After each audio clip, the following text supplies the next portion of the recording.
Trichy Jamal Mohammed கல்லூரியில் நடக்கிற சிறுபான்மையினர் உரிமைகள் நாள் விழாவுக்கு என்னுடைய வாழ்த்துக்களை முதல்ல தெரிவிச்சுக்கிறேன்.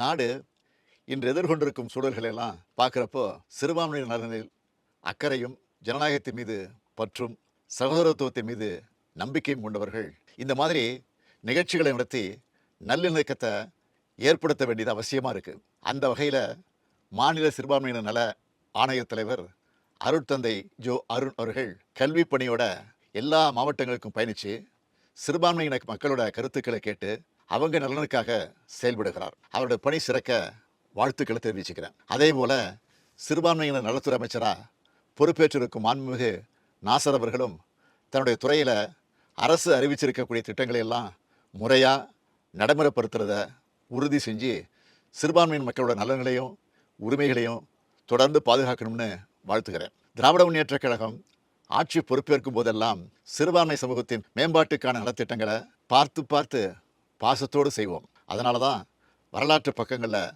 திராவிட முன்னேற்றக் கழகம் சிறுபான்மையின சமூகத்தின் காவலனாக போற்றப்படுது. பேரறிஞர் அண்ணாவும் முத்தமிழறிஞர் கலைஞரும் காட்டிய வழியில் சிறுபான்மையின சகோதர சகோதரிகளின் அரணா பணியாற்றி வரும். உங்கள் இன்னல்களை துடைக்க தோழமையோடு உடனிருக்கிறோம்.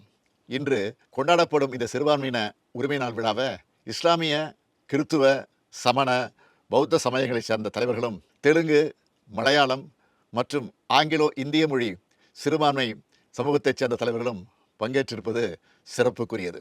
இந்த நேரத்தில் முத்தமிழறிஞர் தலைவர் கலைஞர் அவர்களின் ஆட்சி காலத்தில் சிறுபான்மை சமூகத்துக்காக நிறைவேற்றப்பட்ட திட்டங்களில் சிலவற்றை நினைவுபடுத்த கடமைப்பட்டிருக்கிறேன். 1989 ஆண்டு சிறுபான்மையினர் நல ஆணையம், 1990 ஆண்டு சிறுபான்மையினர் நலக்குழு, 1999 ஆண்டு தமிழ்நாடு சிறுபான்மையினர் பொருளாதார மேம்பாட்டுக் கழகம், 2000 ஆண்டில் உருது அகாடமி, தமிழ்நாடு வக்ஃப் நிர்வாக செலவுக்காக தமிழ்நாடு அரசின் சார்பில் நிதி, ஹஜ் மானியம் அதிகரிப்பு, நபிகள் நாயகம் பிறந்தநாள் அரசு விடுமுறை, சிறுபான்மையின மாணவியர் விமான பணிப்பெண் பயிற்சி பெற இலவச வசதி, 2007 ஆண்டு பிற்படுத்தப்பட்டோர் பட்டியலில் இஸ்லாமியருக்கு 3.5 விழுக்காடு இடஒதுக்கீடு.